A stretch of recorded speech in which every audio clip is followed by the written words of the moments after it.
তোমাদের বলাকে আমরা পরোয়া করি না, আমরা একজনের আযাবকেই পরোয়া করি, একজনের রাগকেই পরোয়া করি। তায়েফের ময়দানে আমার নবীকে মারতে মারতে রক্তাক্ত করে ফেলা হলো। আর যেই নবীর রক্তের দাম গোটা জমিনের চাইতে বেশি, গোটা আসমানের চাইতে বেশি, সব কিছুর চাইতে বেশি, সেই নবীকে মারতে মারতে রক্তাক্ত করে ফেলা হলো। নবী আল্লাহকে বলে কি? আর চিন্তা করেন, নবী আল্লাহকে কি বলে?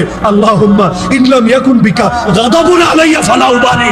হে আল্লাহ, আমার উপর যদি আপনার রাগ না থাকে, আমার উপর যদি আপনারও সন্তুষ্টি না থাকে, আমার কোনো পরোয়া নেই। কে মারলো, কে রক্তাক্ত করলো, কে হত্যা করলো, কে আমাকে তেড়ে আসলো, কে কবুল না করে জুলুম করলো, আল্লাহ কোনো কিছুরে আমি ভয় পাই না, কোনো কিছুরে আমি পরোয়া করি না। আমি শুধু ভয় পাই না জানি তুমি রাগ করে বসো, আমি শুধু ভয় পাই না জানি তুমি অসন্তুষ্ট হয়ে যাও। হে আল্লাহ, তোমার সন্তুষ্টির জন্যই তো সব করি। তুমি বলেছো বাল্লিগ মা উনজিলা ইলাইকা মির রাব্বিক, নবী তোমার উপর রবের পক্ষ থেকে যা কিছু নাযিল করা হয়েছে সব পৌঁছাবা, খবরদার কিছু গোপন করবা না। যদি না পৌঁছাও, আরে শুনে রাখো, সাবধান, তুমি তোমার রিসালাতের দায়িত্ব পালন করো নাই, নবী হিসাবে ব্যর্থ, রাসূল হিসাবে ব্যর্থ, আমি তোমাকে পাকড়াও করব। আর শুনো, পৌঁছাতে গেলে ভয় আছে। আরে কারে ভয় পাবো তুমি? আল্লাহু ইয়াসিমুকা মিনান নাস, আল্লাহ তোমাকে মানুষের হাত থেকে হেফাজত করবে।